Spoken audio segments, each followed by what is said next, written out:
Good morning, everybody. Welcome to the Camera Life podcast. What are we, episode 59? And no Greg this morning, but you got me, you got Justin, you got Jim, and you've got our guest, Will Godward. Am I pronouncing that right? Will Godward? You are, Justin, yeah. Thanks for having me. Perfect. Hey, thanks for coming along.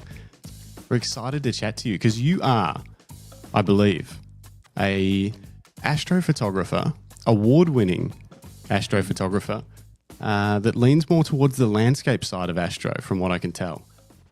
Beautiful imagery, and have done work with major news outlets, Australian Geographic, NASA, which is pretty epic. Mm-hmm. And you're also deep into the industry, involved with Skywatcher, Sky Trackers, correct? Yes. Yeah, no, that's right. Yeah. Thanks cool. For having me. Thanks for jumping on. I'm excited to dig into it because I have done a little bit of nightscape photography myself, and so has Jim. We've done the wedding nightscape thing. You know, we were wedding photographers. Jim still is. I don't do as much, and we've dabbled and tried. And while we've taken photos that we're pretty excited about, they never quite look like the sort of work that you do, and the sort of work that other epic nightscape photographers seem to be able to achieve. So we really want to dig into how to take nightscape photography to that next level when it comes to equipment and post-processing, and even the astronomy side of things, like choosing locations and times of year and all that sort of stuff. So that's what we're excited about today. No, that sounds good. I'd just like to say that wedding photography is a lot harder than astro. Why do you say that? Have you done a bit of wedding photography? I've done a couple of weddings, yes, and it's fun and it's great, to deliver that final product. But the stars don't move and don't have as many opinions. I mean, they move a little bit, slowly, which is one of the challenges. But they're not running around and having their eyes closed and all that sort of fun stuff. No, a little bit faster pace. It is a little bit, depends.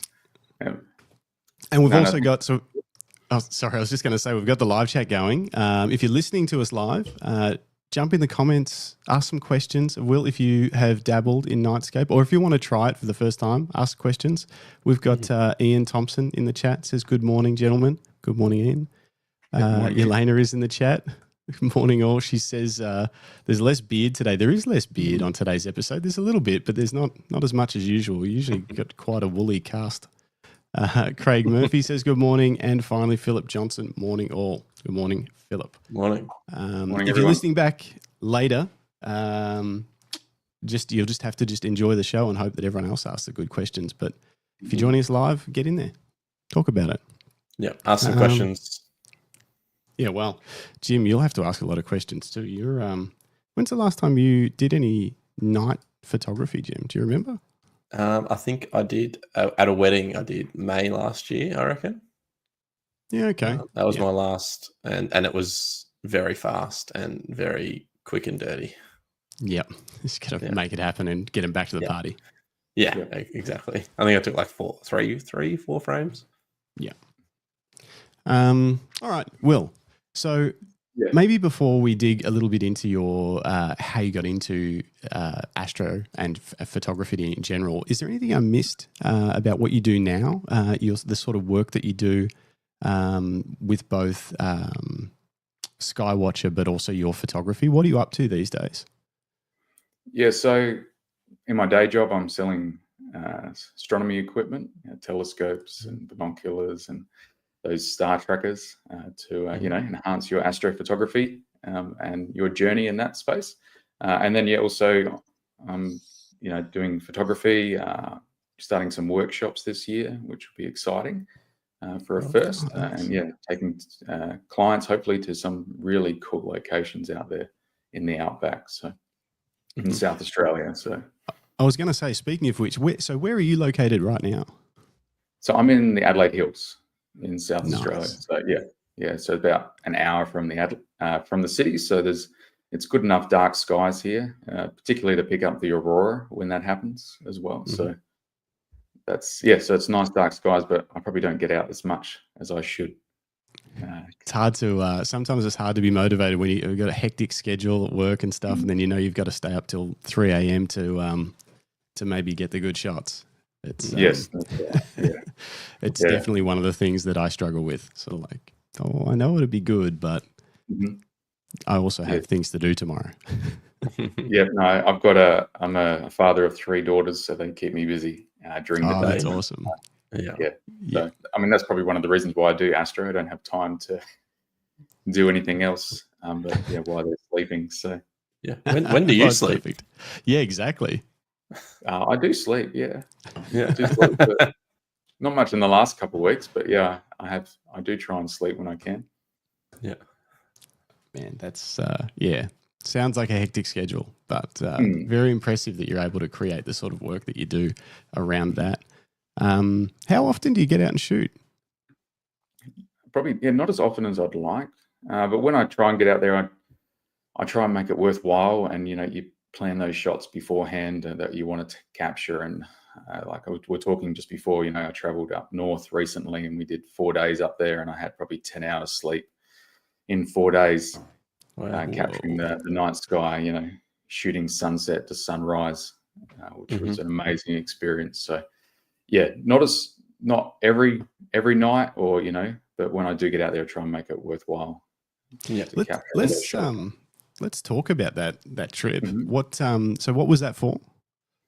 So I'm working with a South Australian filmmaker, Jed Dobre. He's got a really cool YouTube channel, and we partnered with Jeep. We partnered with a Skywatcher. We partnered with a tent company called Heim Planet, a German tent company. And then we also partnered with William Creek.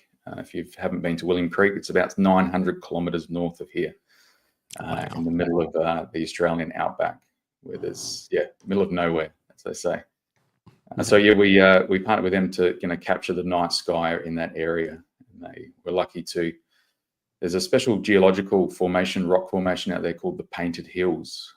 And I don't think it's ever been photographed at night before. And we were lucky to be flown out there by William Creek Wrights there. And we spent the night out there imaging the night sky, which was incredible. So that's so cool. So I've got a lot of images and a lot of time lapses to edit, which I haven't got into yet, but there's some pretty cool stuff there. And then we also went to Lake Eyre the next night, and seeing that. But it's hot up there. Yeah, it would be. And the conditions are tough on your gear and yourself, but it's definitely worthwhile. Wow. Did you have to take a lot of gear up for that shoot? Yes, I went with I think I took 5 cameras. And then, of course, the project was also sponsored by Sony. So Jed and his team had the new Sony Burana. I think that's how to pronounce it. They're running FX6s, so they had multiple cameras themselves as well. So it was quite a big. It was all Sony, but it was quite a big gear list to make this project happen. But I think we got some really nice results in the end, and be able to tell that story of the dark skies up there, because they're incredible up there. Like, it's just a 360-degree view of the night sky. It sounds amazing. Yeah, it's like, especially like so many cameras. So did you take? Was it all your gear, or did Sony supply some gear for you as well, or you shoot? I've got one extra camera from Sony, so I usually travel with 4 cameras in these days. I was able to get one extra camera to capture that extra time lapse up there as well, shooting all different angles. So, wow. Man, I can't wait. When are we going to see it? When are we going to see this stuff? I'm going to be hanging out on Instagram. Probably a few months' time. I think Jed's been posting some sneak peeks of some of the footage he's been pulling from it. Probably in a few months' time, once we get through all the edits and complete that story to tell up there. So, wow. Yeah, with the 5 cameras, Will, are you shooting multiple different things at the same time? Like, you might set a time lapse up. Yes, I was trying to run 4 time lapses at a time. It was interesting. This time of the year, you've got the Milky Way doesn't rise till about 3 a.m. So the first half of the night, I was capturing like your summer part of the Milky Way, or like Orion and that area, the outer regions of our galaxy, time lapsing, transitioning, from day to night.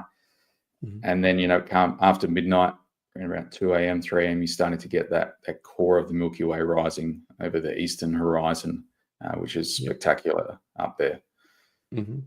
It's so bright you can almost cast a shadow on the ground from how bright the stars are up there. Wow. Zero light pollution. Yeah. Yeah. So then, time lapses, and then one main camera that I'm shooting my stills, my multi-layer panoramas with. So.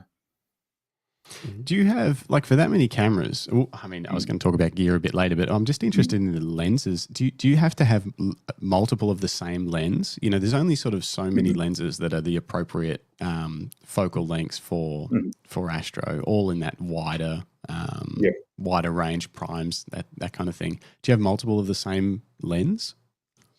Yeah. So I've got, wide is, as you said, wide is what you need for astro. And it's more forgiving as well. The wider you are, you get more forgiving with your exposures.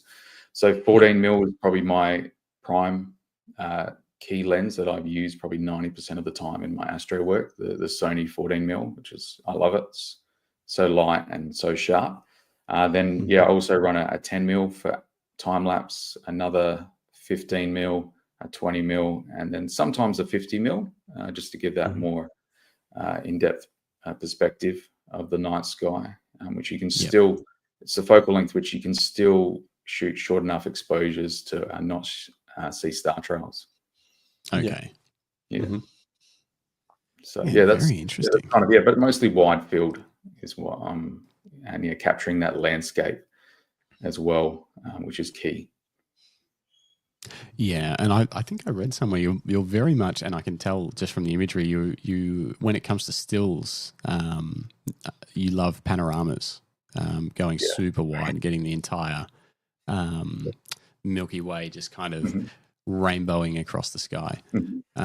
When you shoot panoramas, you still stick can you ever shoot a panorama with something like a 14, or is that where you'll take a 24 and sort of stitch a heap of images together? No, 14 is, I shoot all my panoramas mostly on 14 mil, which is good. Yeah, so I guess the larger the more field of view that you have, the less photos that you need to take. But of course, the larger the field of view, you're compromising that clarity and bringing out those details in the Milky Way. So 14 mil, also dabble with 24 mil and 50 mil in focal lengths, but 14 is definitely my preferred focal length to capture the landscape as well. Which is just as important, if sometimes even more important than capturing the stars. How did you get into this? When did this start, this crazy astrophotography obsession? It was about 20 years ago, I think. Showing my age, my first camera was a film camera. So I bought it secondhand in a garage sale, I think it was, and did some film. And then, do you remember what it was? I think it was is it Pentica or something like that? Yeah, it starts with a P. The Pentax, maybe. No, not Pentax. Practica. Not Pentax. I think it was. No, it wasn't a Pentax. It was like a Practica. It was okay.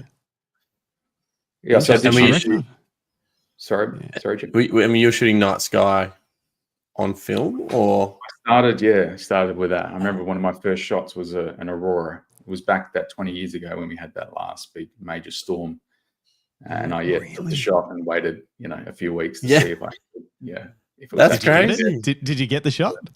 I did, yes. Oh, that's cool. So, have you still got it? Yeah, I've still got it somewhere, framed somewhere.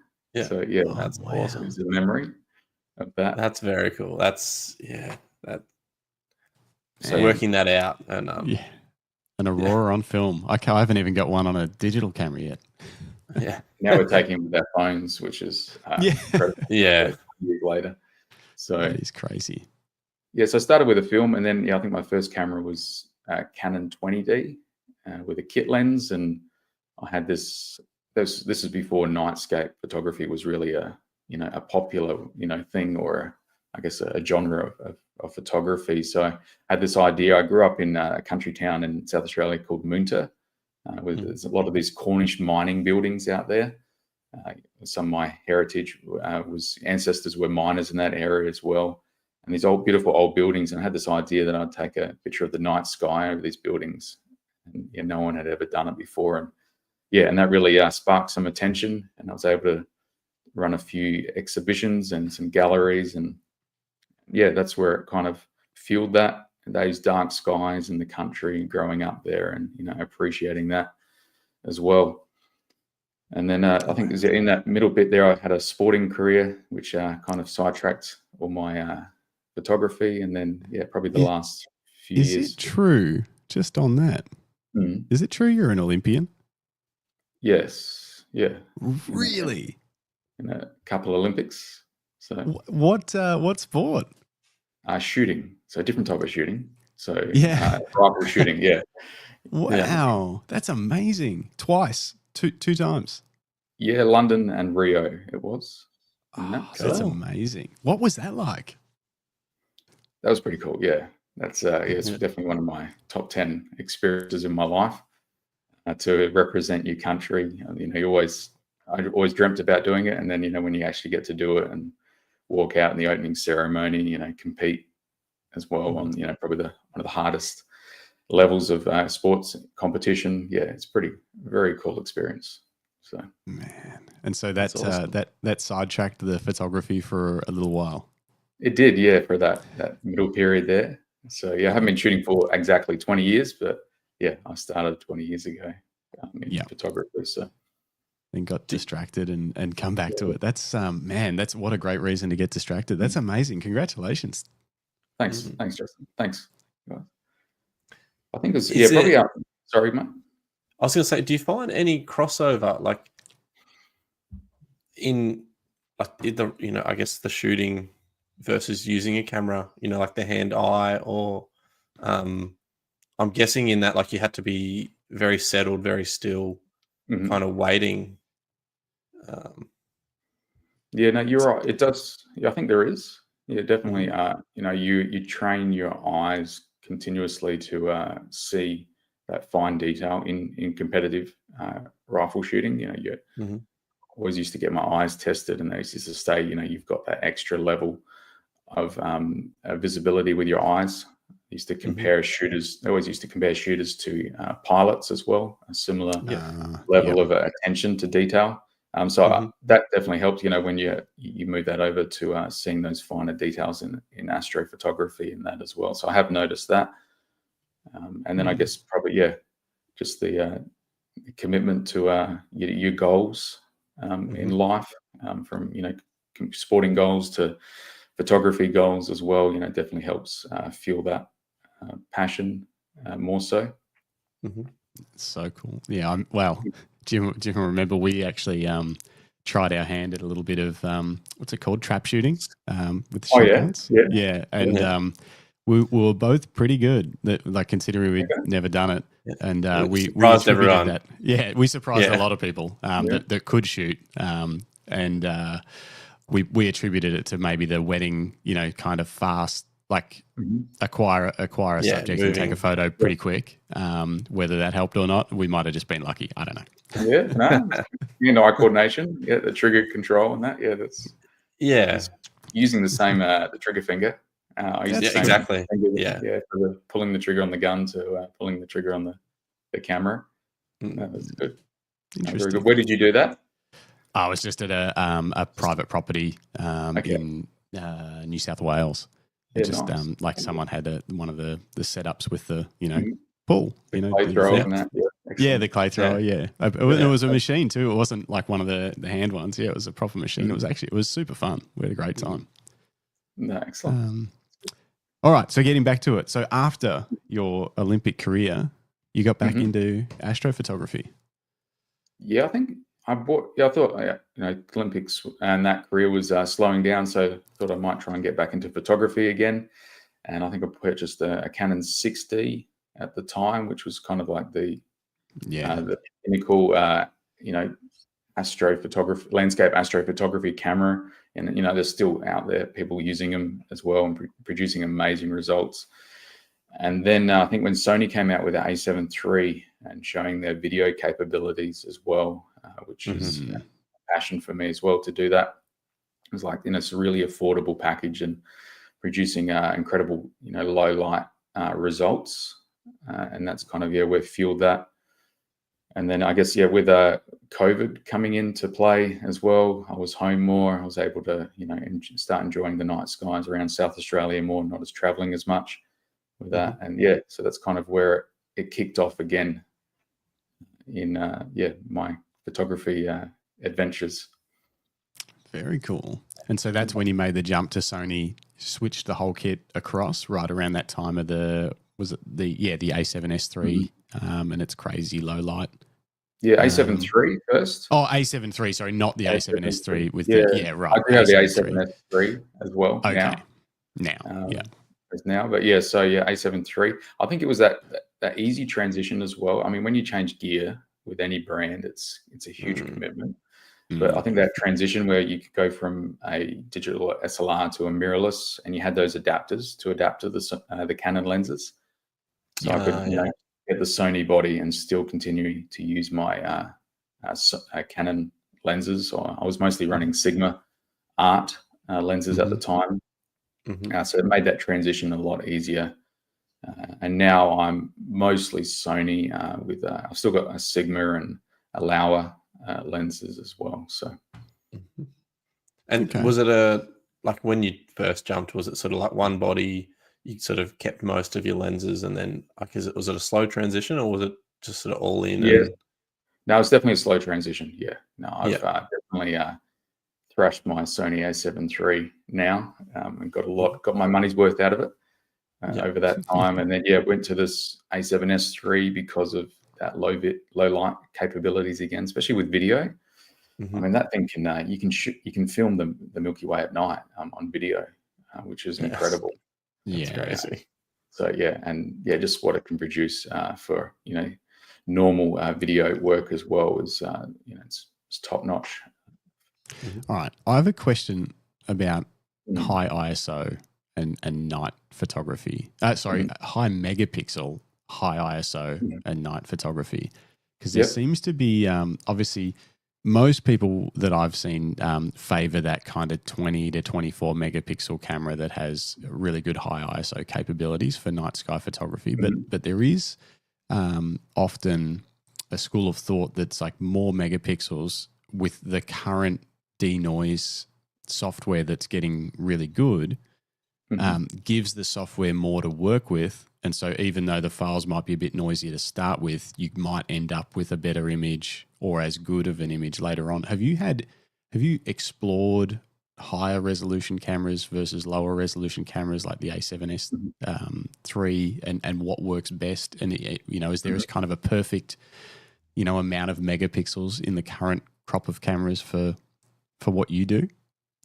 Yeah, no, I have. I guess I think, we're coming from that mindset where more megapixels is, and more high ISO produces more noise in your images. But then the camera technology is definitely advancing in recent times, and what we can do in processing, it's kind of taking that mindset out play. So my current camera is the A7 IV, which is 33 megapixels, and that's still producing pretty good results. I have tried Sony A7. Which one was it? An A1 once. I tried that. And, and it did produce more noise in the megapixel in the range that it was giving. So I think you can do that in post now and kind of fix that. I think video work is definitely lower megapixels still better for low light at this point in time. But we're definitely seeing that transition to producing good results with high megapixel cameras. So okay, it's one of those things that seems to get debated around a little bit, but in general people seem to still gravitate towards that sort of 24ish or thereabouts, and the Canon, the current like R6 Mark II or R3 on the Canon side of things, and then obviously Sony. Sony's that little bit different because they've got a 33 megapixel, and then is the A7S III, is that still 12 megapixel? Is that what? 12, yeah, which is it's enough like that. Yeah, well, because it's so clean at high ISOs and obviously epic for video work. I think another thing is once you get into astrophotography landscape, you most likely going to modify your camera, which means it's removing the UV filter internally to make it more red sensitive to the red channels, to bring out that red emission nebula. That's sometimes you might see in some of my shots. You get this beautiful red structures in the Milky Way or around a constellation like Orion, things like that. I'll bring some up. Yeah, because I was going to ask about that and about modifying cameras. So once you do that, I'm not brave enough to modify an A1. I haven't even modified my A7S III. So so that's probably more favorable to do it on a lower cost camera than doing it on a $10,000 camera. Are these modifications? Is that something you're doing yourself, or are you sending it to is there a shop or a person? Or so I'm not brave enough to do it myself. Not technically minded to do it myself, so I send it off to a company in Melbourne, Melbourne Camera Clinic. And also international people that do it as well. I think Spencer's Camera in the US, they do a good job as well. Do you have any idea roughly how much it costs? For me, I think it was around about $600. That was many years ago now. It's probably under $1,000 to get it done. But if you're dedicated into astrophotography, it's definitely a game changer, and it separates your images from using a standard camera out there. So, absolutely. What is there an image on here that would give us a good example of what you're talking about? That one you just had up, That's with a modified my A7 III modified. I think shot at 20mm panorama. So you can see that those. You've got the one on the left side there around Orion. It's like a inverted C shape. That's called Barnard's Loop. It's a emission nebula which you can bring out with a modified camera. And then there's one over there on the right there, between the two bright stars, called the Gum Nebula as well. So two distinct objects in the summer part of the Milky Way. So this is looking at the outer part of our galaxy towards in the summer months.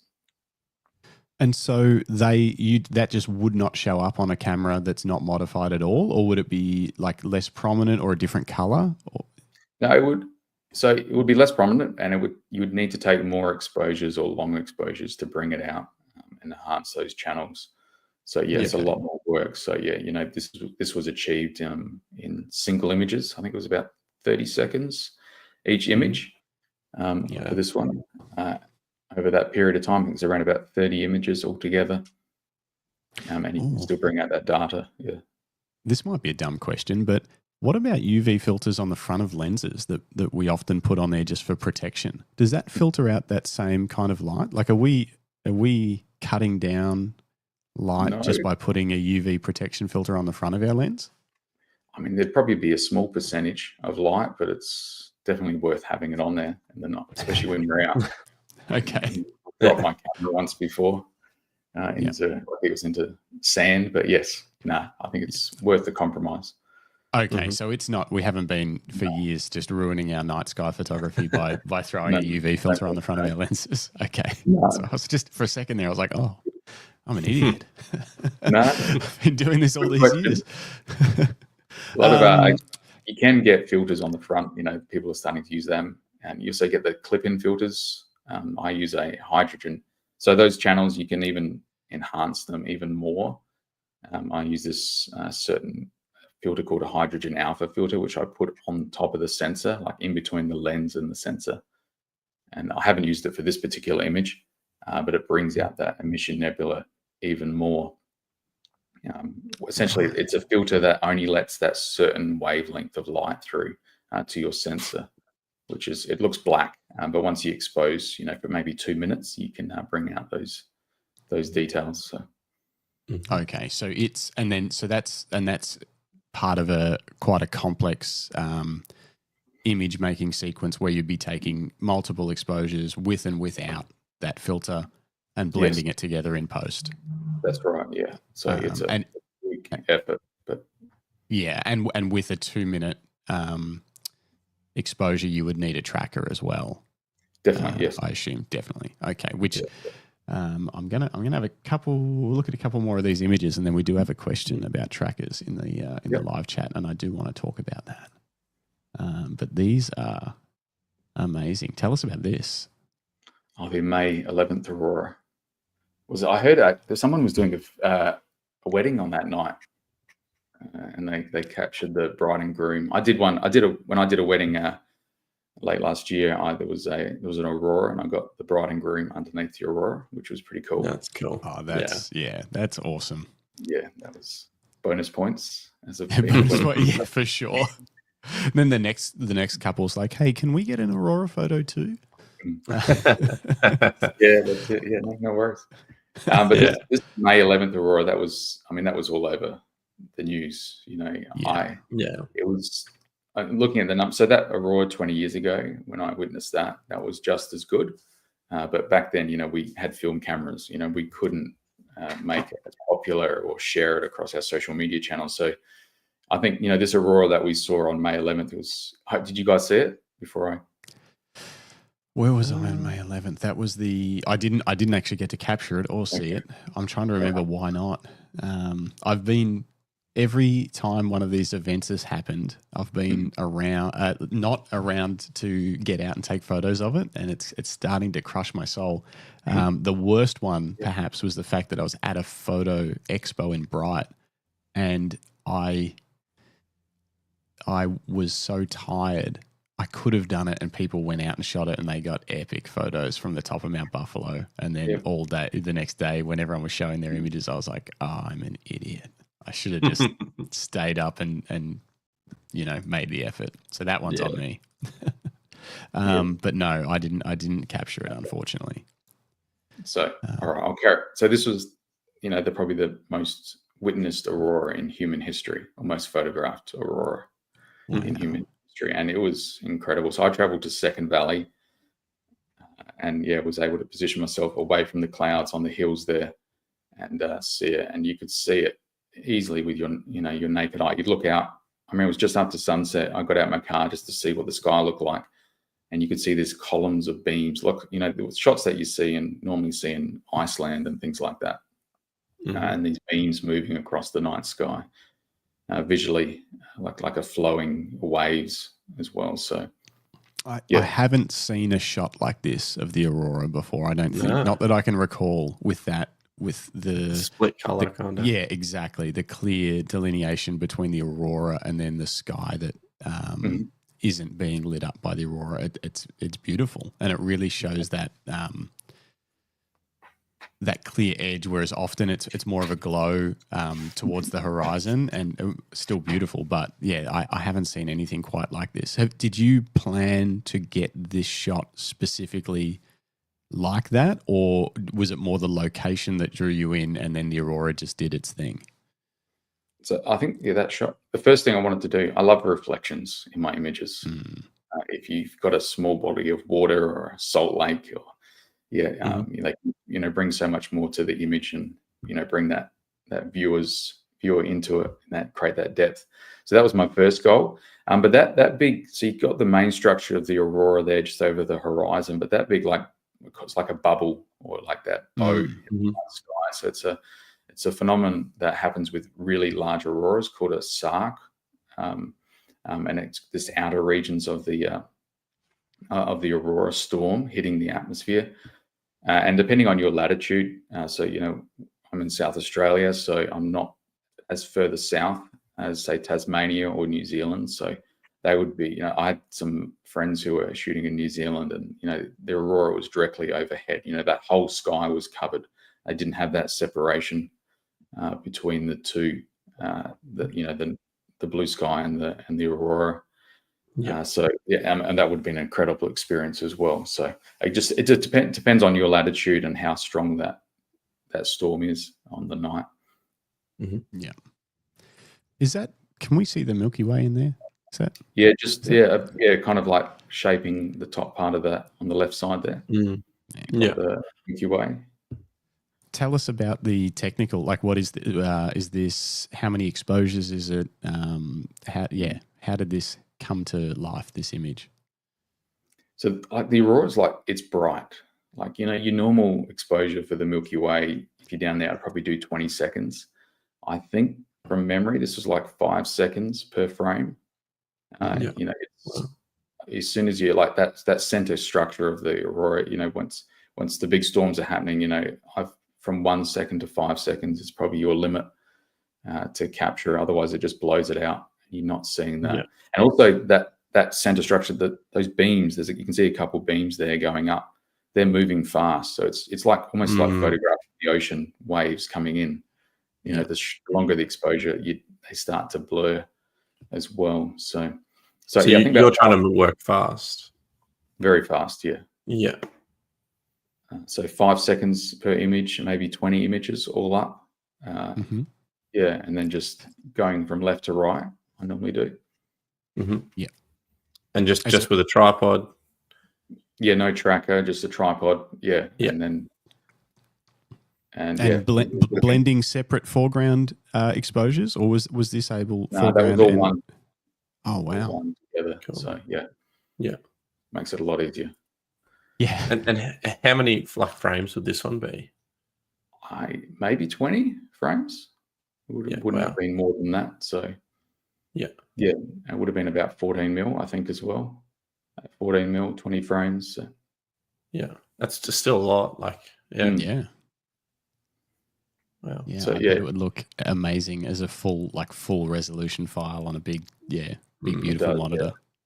I had a client asked for a print of this. I think they did it 20 inches wide, and it looked really nice on that print on high quality paper. So yeah. Couple of comments coming in. Ian Thompson says, as a night sky starter, the May Aurora from Morong was great. Waving glow, etc. Pity about the light pollution around Bendigo. It's a battle. Whenever the Aurora alerts start going off, you're like, all right, I got to find somewhere away from town that's going to have a nice dark south view. You got any tips, Will, for newbies like us that are, an Aurora event everyone starts talking about it, and I mean, Aurora like this one. If you're Aurora like this one, it's the biggest Aurora in 20 years. So it didn't really matter where you were; you could have seen it from the middle of a city. But the normal auroras, not normal, your lower intensity storm. I think there was one last night. I was too tired to go out. But yeah, there was, south is, they're coming. So what an aurora is, it's an outburst from the sun, the solar flares, and they're directed towards the Earth, and they interact with the Earth by hitting the poles. So, it's for us, it's the further south you are, the more aurora activity you'll see. And that's why those who live in, say, Antarctica or, near the northern latitudes, they're seeing them every night almost up there. So further try and get a clear horizon. So for us, South Australians and the Victorians, we head south of our cities, away from the cities, to, get that clear view of the night sky. Tasmania, the perfect location. Very jealous of those guys who live down in Tasmania, and New Zealand, South Island, even more jealous. So yeah. Just dark skies over in NZ, especially towards the south of the South Island. Yeah. Yes. Beautiful. Lucky guys over there. Craig Murphy also said, had cloud where I lived for the May event, but could see it. And at the Bright Festival of Photography, it was awesome. Yes. Yes, it was. I can't believe I didn't get out there and photograph it. Craig asked about the trackers for when we were discussing before about capturing these sort of, what were they called again? This emission nebula or nebula. Nebula. Yeah. So are trackers generally required to capture that? No, you can capture it. Say if you had an astro modified camera without an astro-modified camera without a tracker, you can bring that out quite easily. But I guess it's without that, it's the more you expose, the longer you expose, the more you're capturing those light photons and that color depth in your image. So a tracker does definitely helps your astrophotography images. It makes a beautiful, clean image. So tell us, for us, like I said, that are we have no idea. We have no idea. We have no idea about trackers. Yeah. Hang on, let me just try and rearrange this all over the place. There we go. That's better. What is a tracker? So it's a little, essentially, so why would we use a tracker? The Earth is rotating. I can't remember how fast it is rotating, but it is rotating. And with our camera technology, say I'm using a Sony a7 III, which is a full frame camera, and I'm using a 14mm lens. Probably my max exposure before I see star trails is about 20 seconds. And the higher the megapixel, back to our megapixel question, the more you'll see those star trails, enhancing those finer details. So, and that's what we're getting with, advancements in technology. So, and we move that down, say 24mm, you're probably looking around about 10 seconds. And then a 50mm, you're probably looking at around about 3 to 5 seconds before you see star trails. And once you see star trails, then, it makes the image, essentially the image is becoming blurry. So that's the first thing we're combating. You can stack images, take multiple images and achieve, maybe a similar result by, maybe taking 20 images at 20 seconds at 14mm and, bringing out that depth. But using a tracker, it's like, trying to capture everything in camera on there. It definitely brings out a better, cleaner result. So to combat that exposure limitation, we use a tracker, which is like a little motor device. So it counteracts the Earth's movement. It moves at the same speed, the speed's called sidereal, and it moves at that same speed. And then what that does is once you've set it up, you can do longer exposures. I've done up to a few minutes exposure, and still have pinpoint stars, and being able to really bring out that structure in the Milky Way and the clarity. Once you go about a minute, you do a minute exposure with say 14mm or 24mm or 50mm, the clarity and the sharpness in the Milky Way is incredible. So, would you have foreground in these images, or no? Like you wouldn't have. So that's the compromise. Once you start using a tracker, your foreground's going to be blurry. So that's where you come in and you have to turn your tracker off I turn the tracker off without moving the tripod, and I take those foreground images. And depending on what the night is, I'll take them before I track, or I'll take them after I finish the sky. That's what I'm saying. Okay, so there's a bit of pre-planning into that then, where your camera's going to end up, and like where that's true. Yeah, I mean, I guess it's like using your photography eye, and any you're going out there and you're seeing the composition, and if you're doing a panorama. So I'm taking that next level. I'm shooting multi-layer panoramas tracked, and then turning it off, and then shooting the foreground as well. But if you're just doing a single frame, it's not, you do your maybe 14mm in portrait mode, you're taking the sky, turn the tracker off, take another exposure for the foreground, quick blend in Photoshop, and then you've got your final result, which will always look better than, say, a single image. That's how you get that different level of depth, clarity, and particularly obviously when you're when you're printing large or viewing on a large screen, that's where you really start to see the differences. But I feel like you can tell the difference even scrolling on Instagram, as small as our little phones are and stuff like that. There is a different level of what these images look like compared to when I just put my camera on a tripod, point it towards, and don't do any light painting on the foreground or anything like that. They never have that same kind of level of clarity and 3D sort of ness that it does when you people like yourself, people like Richard Taddy, who we've had on. It just there's just a different level there. And so trackers take us from the sort of more plain, simple shots to these much more detailed images, but with a lot more post-production work, it sounds like. It does, yeah. Yeah, so it definitely enhances, like I said, it brings out that color depth. It's when we're playing against noise, which is our biggest enemy in longer exposures and that, and you're playing with that ISO, it allows you, for a 20-second shot untracked, I'll probably be at 6400 ISO and say f2, but then, tracking at, say, a minute, I'll drop that ISO down to maybe 1600 and shoot at maybe f2.8. So, it doesn't push those noise boundaries, and you have that a lot cleaner image to take as well. So, and then it does, it definitely enhances the image, the final result, and the data's, especially when you're playing in RAW with a RAW file, and you've got so much more room to push those boundaries of your image and push, the saturation and things like that if you tracked as well. So, right. So, all right. So if I wanted to try one of these things, where do they start in terms of like, how much are they to get into it if it's not something you're doing at the level you're doing, but it's just like, hey, I just want to give it a go. I've already got a tripod. Will that tripod work? Like, do I need a beefier tripod for a tracker? Where does a beginner start off with trackers?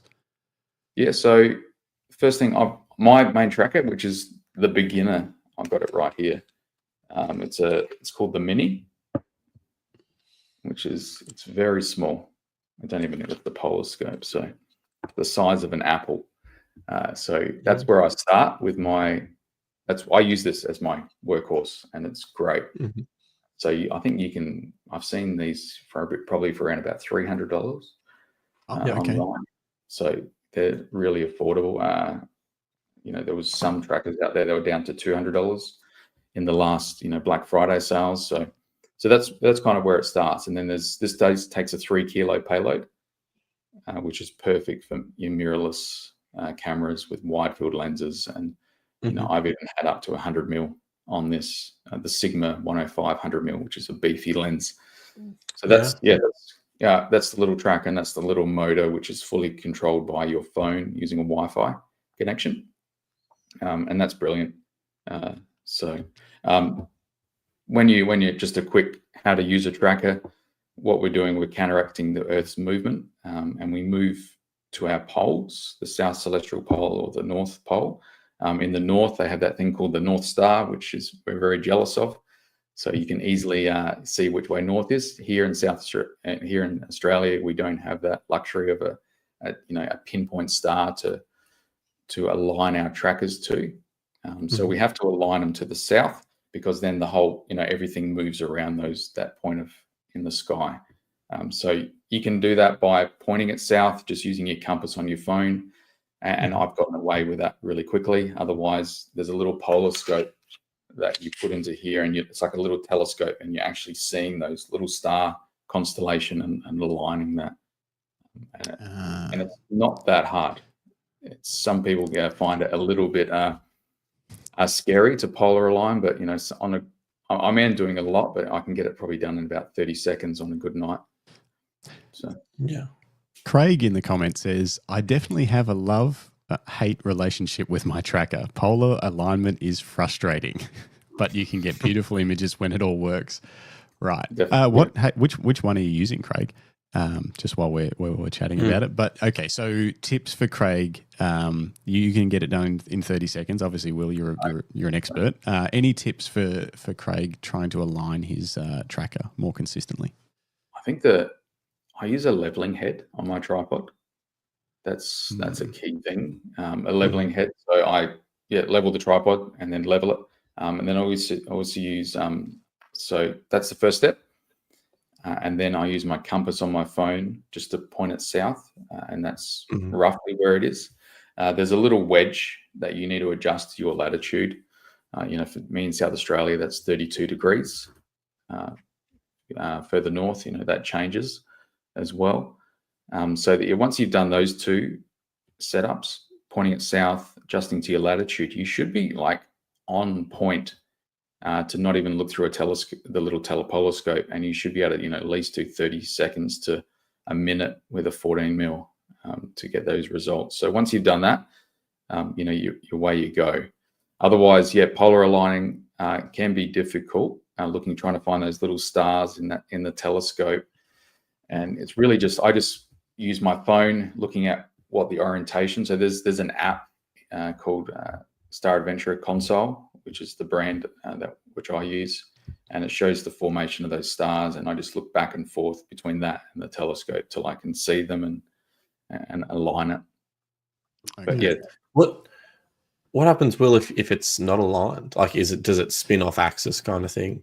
You just get blur star trails in your image. Yeah, because So, they're not instead of sort of the stars and it in the same amount, it'll go the wrong way. It's sort of going a different direction. Okay. Yeah. But really, I remember one night it was 1 a.m. I left my glasses at home and I was half asleep, and I pointed it totally at the wrong place, and it still produced I think actually one of my award-winning images actually as well. So it produced some amazing results, and I wasn't even pointing directly south at 14 mil. So you don't have to panic too much if you don't get it 100% right at wide focal lengths. So. And is that, I was going to ask, so, okay, if we bought a $300 entry-level tracker, would you recommend people just starting off, like, don't go out and try and do a massive panorama or something like that? Would you say would you go on a wider focal length lens, or would you go maybe on something a bit narrower focal length so it's easier to tell if you're tracking successfully? Or do you have any tips for, like, all right, I'm going out to make my first image with this thing. What would you do? Yeah. So I'd start with a 14, say around a 14 mil. There's some, I think Samyang that was a really go-to lens, affordable lens to get into astrophotography. They did was it a 14 mil as well? Yeah. I had that lens. Yeah. And it's great. It's good. So start with a wide field lens, and it's more forgiving as well. And you can capture more of the night sky. Because it's you go out there and try and capture the stars, but once you get into a dark place, the Milky Way is quite a large structure in the night sky. So the wider, the better. And probably another thing to note on star trackers is it really helps lenses that maybe are not the top quality lenses. So like it can really turn, say, like a kit lens that you get with your entry level camera kit. To produce, once you start tracking and exposing longer, you can produce the same results as with a high quality lens, which is probably cost 3 or 4 times more. So it's a good way to really enhance your current camera equipment without spending too much on a high quality lens. So. Makes total sense. And obviously, stopping those kit lenses down a little bit if you can, if you can get to the point where you're sort of shooting at f4 or something like that, on a f3.5 to f whatever, those sort of kits. You get some decent results and that's right. And not have to invest in $2,000 lenses. No. So Greg Carrick, friend of the show, is asking, what does Will think of the C-Star S30/50 telescopes? A good introduction to astrophotography. Now, I wanted to ask, because trackers are kind of, we're talking about trackers from the photography perspective of kind of astrophotography landscapes, but obviously I see these epic, like, deep space images that look like they're made with AI or something. And I assume a tracker is the only way to progress in that direction, where you're doing these kind of really, I guess, zoomed in shots on nebulas and stuff like that. Is that the gateway? Like, it goes from like, all right, I got a tracker for my camera to a full-on telescope that you can attach your camera to. Is that how it works? Yeah. So Star Trackers, like that little one I've got here, the Mini. They call it the gateway. Is your words. They call it the gateway to astrophotography because it starts that journey. And as I said, you can have up to 100 mil, or maybe even a 200 mil lens on there. There's a lens, the famous lens, that's the Samyang 135 mil f2, which is affordable lens, and I've seen amazing deep space photography achieved with that lens. Really? By astrophotographers, yeah. There's a famous one, Astro Backyard, in the US. He does a YouTube channel. He's produced some amazing results with that lens for deep space. So you don't need too high a focal length to achieve some really good results. But once you start going down that trail of bigger lenses, a telescope, you're really up to maybe 1500 mil focal length, 2000 mil focal length. You really are relying on a solid tracker, and that's where that tracker becomes a lot bigger, up to say like a 50 kilo payload tracker that we sell. Is that what? So we're just bringing up this image here, which was on the Skywatcher Australia Instagram page. Like what? So how is someone creating something like this? Is this like a telescope the size of a house or something, or like what? Yeah. So I'm looking at the data there. So they've used a Skywatcher NEQ6 Pro, which is probably around about a 10 kilo, 15 kilo weight telescope, as in that's how much it physically weighs, and it can take up to about 20 kilos of gear. And then he's used 130 mil objective size lens. So my guess that's probably around about 1,000 mil, equivalent to like 1,000 mil focal length on a camera. Yeah. But the key there is sorry, I was going to say, is there like adapters that then adapt that to different bodies? That's true. Yeah. So he's used a dedicated astronomy camera, cooled camera there, ZWO cooled camera. So he hasn't used a mainstream camera. But the key thing there is look at the integration time, 23 hours and 20 minutes to achieve that result. What does integration time mean? Is that like shutter speed? That's how long he's exposed that area of the night sky. So maybe not all at once, but it might have been 30-second images. But he's stacked that amount of data and collected that amount of data to produce this final result. Yeah, that's crazy. Like as in over multiple nights or something. Yeah, it would have had to been over multiple nights because pointing at, I guess, landscape photography, your foreground can change and the night sky can change depending on different things that are happening. But deep space, it's always the same. Yeah, that's crazy. That is crazy. That is. So these telescopes that Greg Carrick's asking about, are you familiar with those at all? C-Star S30/50? So they're a smart telescope. So they're we're starting to see technology advancements in astronomy, and what it is, it's essentially a computer built into a little robotic camera telescope, which you can point using your phone in the night sky where you want to look, and it will start taking that image. I think the C-Stars are using a process called lucky imaging. So really short exposures, and they're live stacking them in the camera or in your software, and they're producing the results. So because I don't think it's tracking, not as say like a pointing to the South Celestial Pole method. It's just doing really short exposures. But for some of the results that I've seen from these small telescopes are very, very good. Okay, awesome. Yeah, it's so appealing when you see those images. But yeah, I that taking that step to where you're full on telescope, seems like a whole nother level in my head. It's really interesting that a 135mm lens can, obviously it's not going to make images anything like what we were just looking at, but that you can do some cool things with 135mm. That's very appealing. And you think that would be possible even on an entry-level tracker? Oh, definitely. Yeah, I've seen some of our award-winning shots that we see through Skywatcher are taken on entry-level star trackers. I guess it comes down to, able to pull that data, having clear dark skies as well. Just trying to see if was there anything that you can see on here that would be... I reckon the one there on the left on the Large Magellanic Cloud, the big blue. Yeah. This one? I reckon that's by, Paul Wilson. Oh, 105. 105 mil of one of our close galaxy, the Large Magellanic Cloud. So what is that? Look, he's done 30 seconds, ISO 1600. So not crazy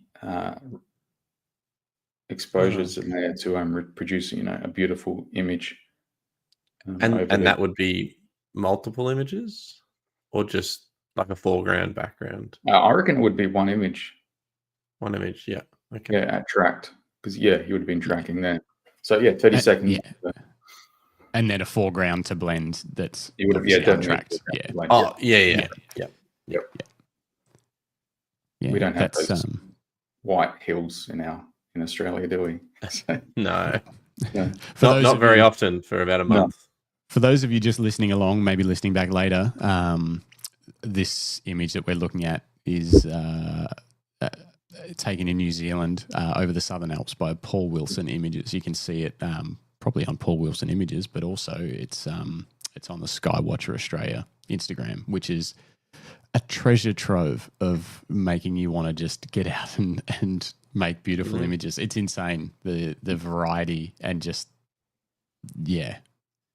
beautiful images that people are taking from all over the place. Absolutely amazing. We're very lucky here in Australia, how dark our skies are. Yes. To be able to, I've traveled to many countries in the world, and there's not some people who have never seen the stars before, and once they get out, into the Australian outback, it's an incredible experience for them. I've even seen people cry when they've seen the sky for the first time. So, there is something about being out under the stars, making photographs, but even if they don't turn out that great, just being out there, there is something special about it. Every time I've done it, you always feel good afterwards. You feel like you've experienced something, and you sort of, you forget that it's above us every night. But there's street lights and all that sort of stuff, and you go to bed early and you just kind of, you don't take the time to get out and look at it maybe as often as we should. No, we need to appreciate that more. I mean, not just astronomy and that, but, all aspects of being outdoors. Yeah, for sure. Yeah, definitely. I'm mindful of time. I know you got to go in about 15 minutes, but I want to look at some more of your images. Where are we? I'm going to bring this up. There we go. Whoa, the Comet images are very cool. Tell us about that. Comet G3 Atlas. We've been we've had Auroras in the last year. We've also had 2 naked eye comets. My favorite comet was 2009 Comet McNaught. If anyone had seen that, listening, that was probably the most spectacular comet ever witnessed in history. But this comet, Comet G3, and there was another one earlier last year in October. The 2 naked eye comets, which you could walk out at night, and you could say, "Hey, that's a comet in the night sky," and they don't happen very often at all. Probably once every 20 years, and we've had 2 in the last 6 months. So, wow, it's amazing. And so, did you pick locations to try and track down some great images, or is this just nearby? That was in my backyard. Looking over my back fence.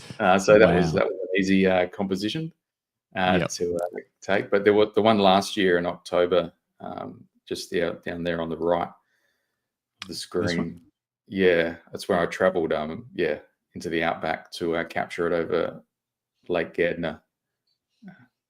And that was, seeing that the Milky Way stretched over the lake with a comet underneath it was, incredible experience. So, man, so cool.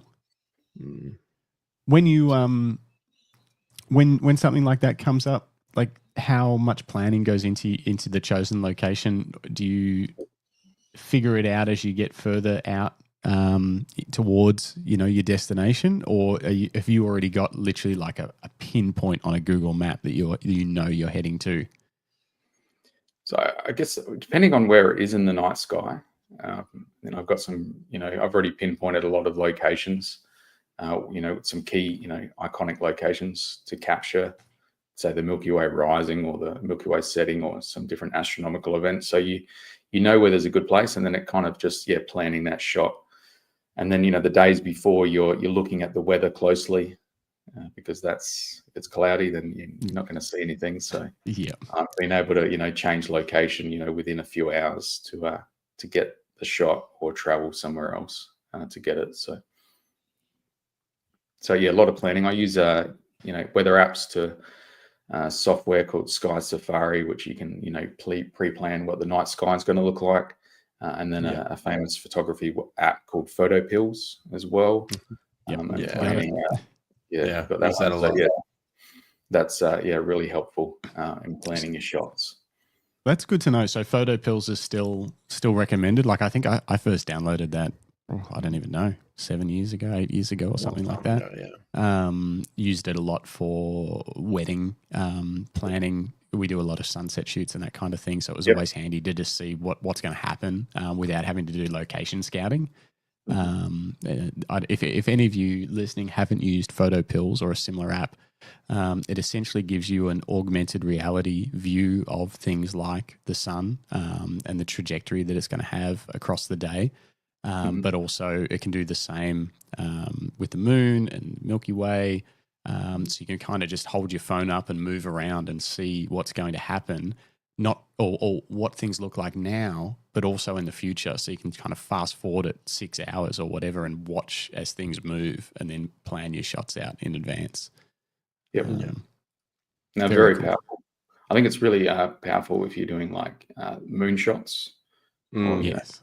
And aligning, that foreground object up with the moon rising. So it's great for that. So speaking of moon shots, total solar eclipse. This photo. 2023. 2023. How did you do this? So that was the total solar eclipse over Exmouth in 2023. So we had there's eclipses every maybe 1 to 2 years somewhere in the world, and we were lucky to have that one over Australia, just that small bit of peninsula at Exmouth back in 2023. So I knew where it was going to happen, and I travelled there to capture it, along with probably about another 20 to 50,000 people in that area. But I was able to position myself on the peninsula, looking over the Ningaloo Reef, with no one in the foreground. So just the sand hills there and there as well. So, but that's from an astronomical perspective, like my bucket list shots and experiences, that would have to be up there, probably the 1 or 2 experience to witness a total solar eclipse. So.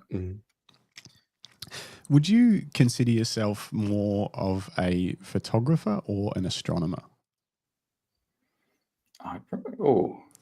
Probably a photographer that tells the astronomy journey out there. Maybe that's okay. I always thought that was interesting because obviously it's knowing your subject, like your subject being the stars. In my opinion, it often is far more important than being a great photographer, like deeply knowing your subject and what you're trying to capture. And it sounds like, just from the way that you're talking, it sounds like you've got so much knowledge and love for what the night sky is doing, possibly more knowledge than when it comes to cameras and things like that. It just I don't know. It seems like it's a difficult place to even get started with the night sky unless you're into astronomy and following celestial events and all that kind of thing, to do the planning required to get the sorts of shots that you get. I don't know, just thought it was interesting. You definitely have to follow those, follow the night sky and being able to understand it So I think for me, it's just, yeah, I really love, looking at the night sky and appreciating, the night and what it portrays and things like that. But being able to tell that story with a landscape, landscape that's potentially maybe been untouched for thousands of years, and being able to incorporate that in your final image and trying to tell that audience or the person that's viewing the image, what it's like to be out there under the night sky, and hopefully they can get out there too and capture it. So that is the goal, and that's what Jim and I are going to do. You've excited us to get back into it, I think. Before we let you go, yeah, exactly. So does Justin need a tracker? Because Justin loves buying gear. He needs everything. So does he need a tracker? Of course he does. Always need a tracker. I think another cool, you can do moonshots as well and time lapses with it. So you can do your panning time lapses with it. Oh, that's a good point. Yeah, that's a good point. I hadn't thought about that because I've experimented with time lapses, but I've always just done kind of a post kind of trap, like a slide, like a zoom, kind of zoom and pan. Yeah, pan and zoom, but do it in post just by cropping the images, do it in Final Cut or whatever. And I've always thought, those sliders and stuff that people use for time lapses look so good. I actually hadn't thought that a tracker could do that as well. So 2 reasons to get one. Before we let you go, there's one last thing I wanted to go over because this is very cool. Was you mentioned telling the stories of astronomy in the night sky through your images. You recently told a pretty cool story, which is capturing the first commercial spacecraft re-entry in Australia. Tell us about that experience. I mean, I love space, like you said, and I'm a space nerd, and being able to be a part of this mission, being asked to have the opportunity to capture that shot of a space capsule. I mean, it's pretty cool. Something that's been up in space was launched by, I think, one of the SpaceX rockets, and it was up for about 6 weeks, and then it came over South Australia. It was a great honor and experience. So, I was able to achieve the result that was needed to tell that story, seeing it coming across Ceduna area. So. Yeah, pretty epic. What was the planning like, and was it stressful? Like, were you, because this is, I mean, you can't be like, hey, do it again. I didn't get the shot. Tell us about the planning. So 5 cameras pointing at all areas of the night sky, try and work out where it was going to come. Cover the whole sky.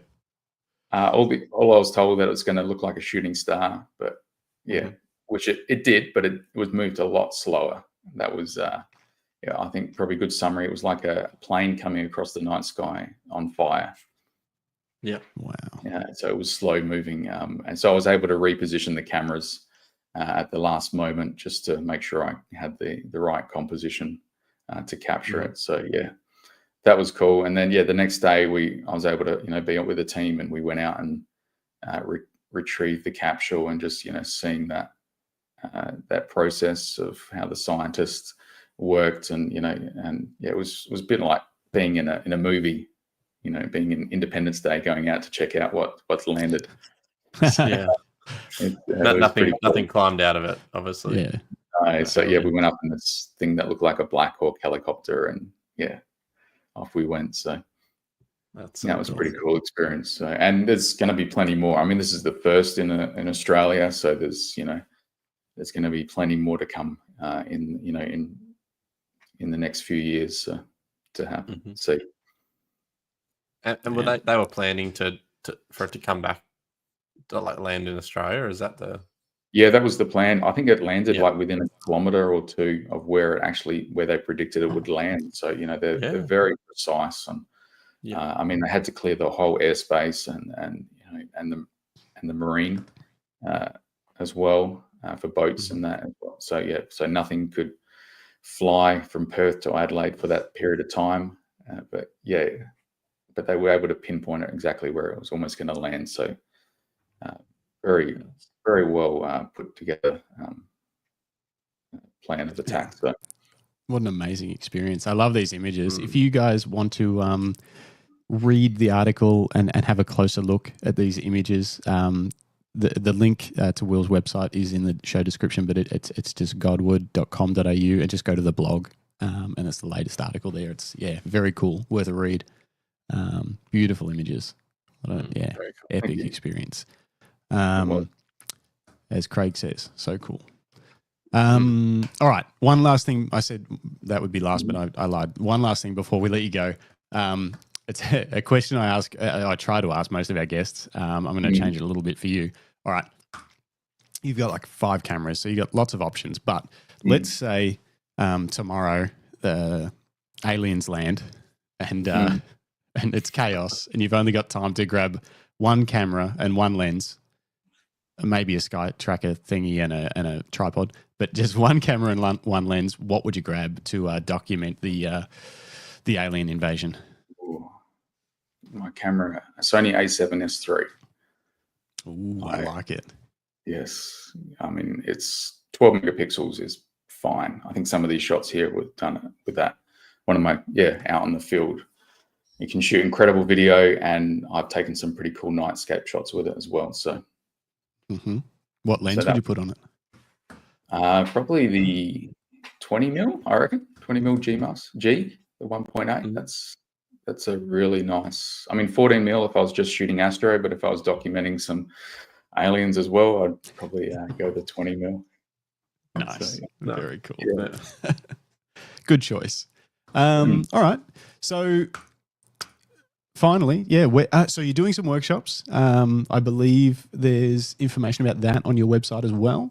Yeah, so I run some workshops. I've done some with Sony last year, but I'm planning some this year up into the Australian outback, some locations which haven't had workshops before, and we can head out to some salt lakes or some really cool remote locations and really experience that red dirt of the Australian outback, which you don't get really anywhere else in the world, with a kangaroo hopping across the field as well. So if you're listening and you want to learn about night sky photography and get taken on an adventure into the outback, head to Will's website and check out those options. Otherwise, follow him on Instagram. It's well worth a follow. And I don't know, anything else that people need to know about you? No, just get out and look at the night sky more. And we've got a lunar eclipse happening tomorrow night on Friday. If you're watching this live and get a chance to see the lunar eclipse just after sunset, for those who live on the eastern seaboard predominantly of Australia. Okay. I'll have to check that out. I didn't even know. I don't know any of this stuff is happening. I need to get tapped into all these events. How do you shoot a lunar eclipse? It's a full moon. So as you would normally shoot the full moon with a bit longer exposure than a full moon. Essentially, what the lunar eclipse is, it's the sun casting the Earth's shadow across the moon. And creating that red glow across there, calling it the blood red moon and things like that. So, for us in Australia, it will look more like a shadow across the moon. But heading further east, say New Zealand, you start to see that really blood red moon on tomorrow night. Here in South Australia, it's not really going to be anything at all. So we'll see what I'm doing tomorrow night. We'll keep an eye on things. Awesome. All right. Well, we better let you go. Get ahead of your day. Jim and I are going to stay on and chat for a little bit. So if you're in the comments, chop it up with us. Thanks so much, Will. Thanks for your time. Thanks, Will. Thanks, Justin. Thanks, Jim. Yeah, it's been good to talk to you. We've got the info we needed, and that's that we need trackers. Or one tracker. We'll just share a tracker. Yeah, why not? All right. Awesome. Thanks so much. Have a good day. You too. Thanks guys. Bye. Bye. Well, that's it. It's something we need to put a bit of work into, I think. When does your tracker arrive? I haven't ordered one yet. I don't know. I'm surprised that they're cheaper than I thought. I actually thought they were going to be like closer to $1,000, and I'm sure there's levels and levels and levels of everything. But knowing that I don't know, I don't want another thing to have to put in my bag. But not that you would only take it out. It's an Apple though. That's true. That's true. It could slot in there somewhere. Find a spot for it.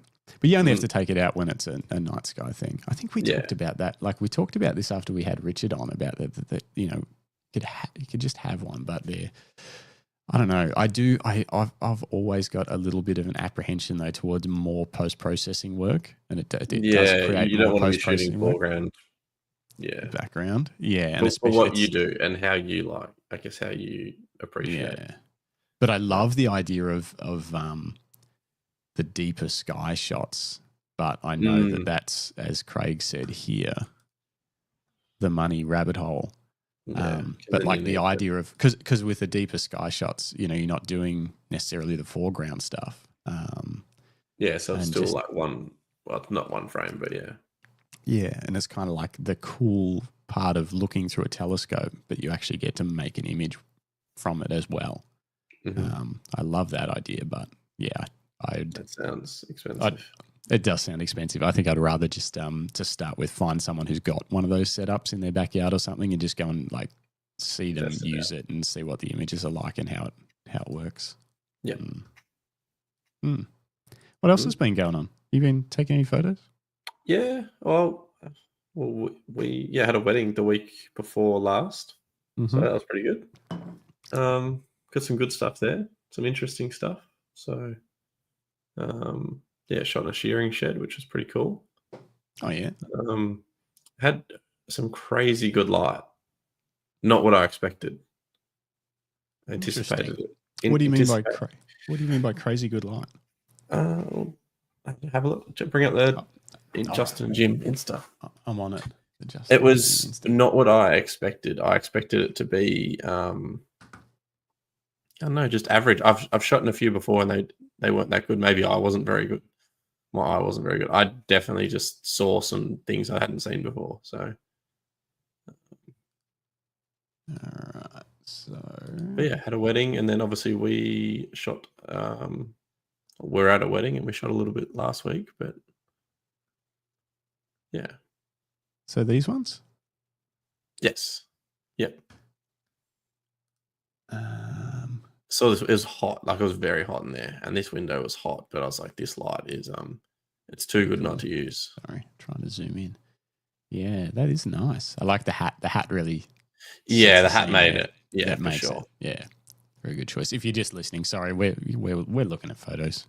You know, jump on YouTube. But no, this is the shearing shed, like tin with like light poking through some of the holes in the tin, and they're framed in a window. As well. Oh yeah, the floor's got light coming through underneath it, and they're framed in the window, and with a silhouette, you can sort of see their expressions, and you can see this hat, and it just really sets it. The hat made it, I think. Rural wedding. Yeah, and then it was just kind of like normal shearing shed sort of stuff, but I was surprised by the light that was in there. Or maybe it's just the windows, I'm not sure. Yeah, I think you've made good use of that window light. Yeah, well, like that second shot was like the first shot I took, and then I was like, oh, there's better light. Oh, there's even better light. So, yeah, like these were, I think, the end. I was like, I can do something with that window. It's very cool. I like it. It's like you've prioritized the bride for beauty light through 100%. That window, front-on beauty light.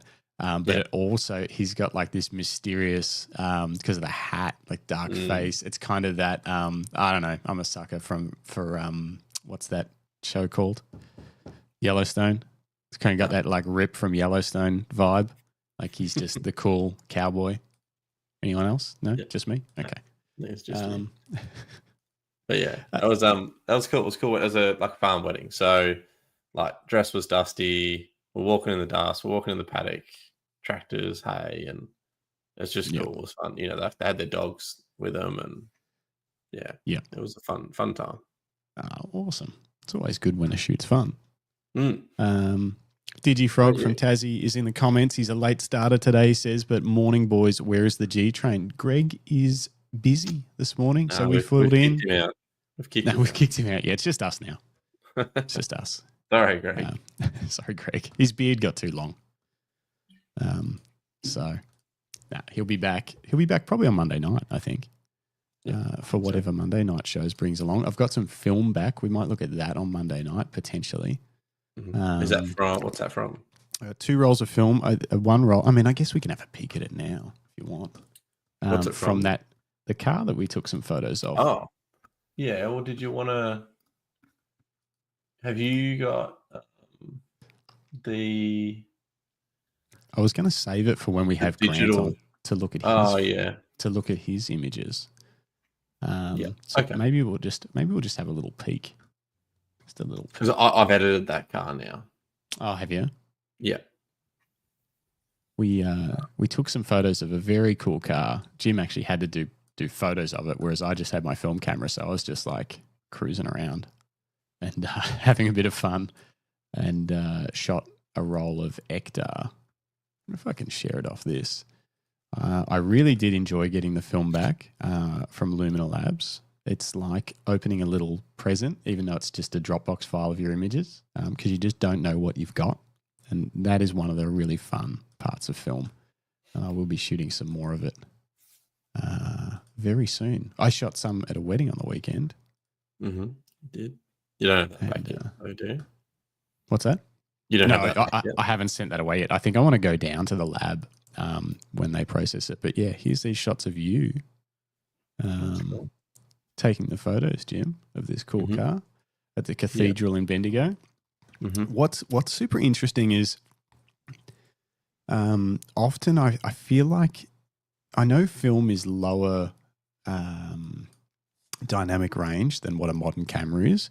Is it? But I believe so. That's what I've always been told. But the sky that you can get, sometimes it does look like it's If like I should do that same shot of mine, my highlights are blown out. That's what I reckon. So where's this one? Like even these were really fun. Some old dudes saw this car and they were like, they just stood around and watched us taking photos of it just because the car is that cool. But that like those highlights that they blow out, but they're not white. It's this sort of creamy, nice sort of blown out. I don't know. It's cool. Look, there's the selfie shot of me using the F100. You're going to put that on your new Facebook profile pic? Probably not. It was fun. Like even that, like blown out, just gets this really nice creamy look about it. I don't know. Yeah. Need to learn more about film. But it was fun. It's funny. You've actually got some similar shots to me. Really? Hang on. Let me get back there. Like this one. I think I've got the next one. I think the one where you're like one step back. This one. Oh yeah. You got to get the rear shot. But this one was more fun. Yeah, I got that, but like on a 50. Here's Jim driving the car, struggling to drive.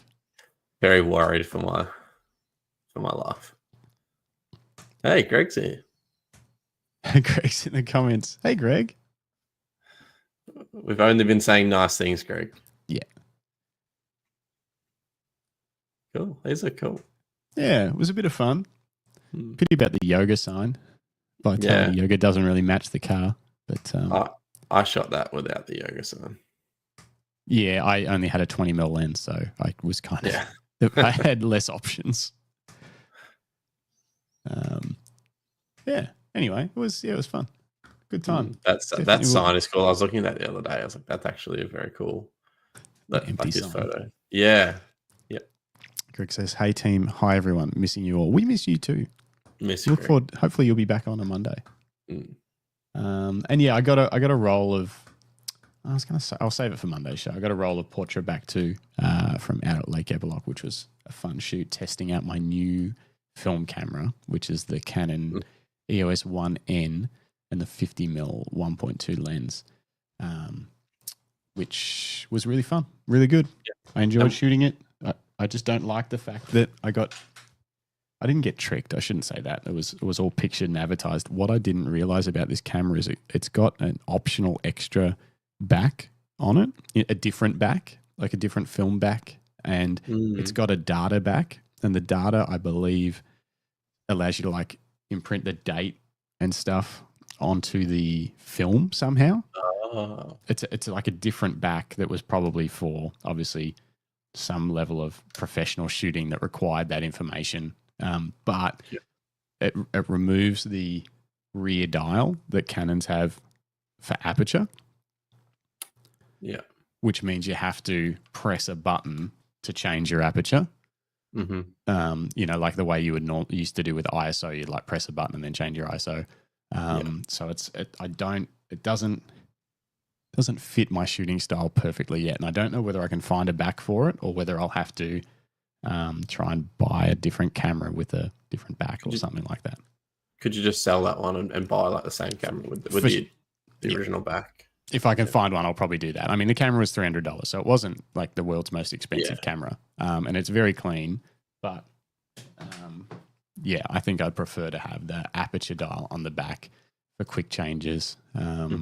Although I shot when we shot at the wedding, I shot that often on aperture priority using exposure compensation. Which I enjoyed working with. We'll see if they're... Yeah, see how it goes. Yeah, we'll have to see if the images are actually exposed, but that'll be fun. But I think, I want to go down to the lab and talk to John as he develops a film, learn a little bit about that process, maybe film a little bit of the process and go from there. So how'd you go going from mirrorless? You've been mirrorless for a long time, back to like an SLR? It's the same. It's not the same. Sorry, it's like riding a bike. You know, you just use your light meter. I think because we did so much shooting with DSLRs, knowing what a backlit photo meter's like, what a full sun photo meter's like. I mean, I'm sure I didn't get everything right, but you reckon you got close. Well, based on the shots that I did out at the lake in the boat, that was when I first used the camera. Which I've just gotten back, which I'll say for Monday night show. Yeah. Most of them are metered pretty well, and some of them were full sun, and some of them were backlit. And I just know roughly, you need to meter a stop over, for a backlit shot, maybe a stop and a half over for a backlit shot, and you're just constantly doing that calculation in your head where you're like, all right, how much light is in this shot that I'm happy to have blown out if it's backlit? How much of the shot has dark colors in it, how much has light colors in it, and you're kind of blending all that together in your brain and just kind of guessing where the light meter needs to be. And I don't know, they seem to get close enough. I can only imagine that the film must have a fair bit of latitude in it. I don't know how that works. That's what I want to talk to John about. Like, is he like rescuing my poorly exposed images? And that's what I want to ask about. Yeah. You know, maybe that's what we need to am I really good at shooting film, or is he just in there going, gosh, I got to push this one a lot or whatever? I don't know how it works. So I'm a film rookie. There's only one way to not be. That's right. It's just to shoot it. That's it. But yeah, you'll have to grab one of my Nikons and find yourself a 50mm maybe or something cheap to throw on there. I mean, you can use your 20. That's the only one of your lenses. Not super interesting. Well, I mean, it's what I shot all those car shots with, but yeah, it's a little bit limiting, especially with people, you know. No. Cool. What else? Anything else? I mean, it's supposed to be just an interview show. Yeah. I think we kind of wrapped it up. Done I it. don't think there's much news. There's any other gear that we've bought. No gear. Not this week.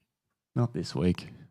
There was a little bit of news about Fujifilms. I mean, Apple has released more computers and stuff, but mine's still going really well. I'm like, my Mac is mine an M1, I think, but the M1, but sort of maxed out pretty much. Yeah. Mine's the same as yours. Is it? Yeah. Yeah. Yeah. So they're a super expensive, beefy laptop, but it's now an M1 and they're up to M4. So it seems like it should be outdated, but man, like I shot that like 4K 100 frames per second log footage on the R5 Mark II before I drowned it in the pool.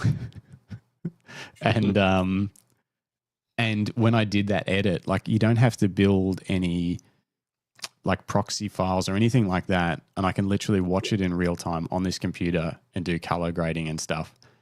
Like it doesn't need to be any faster. No. So I'm pretty blown away with these Macs.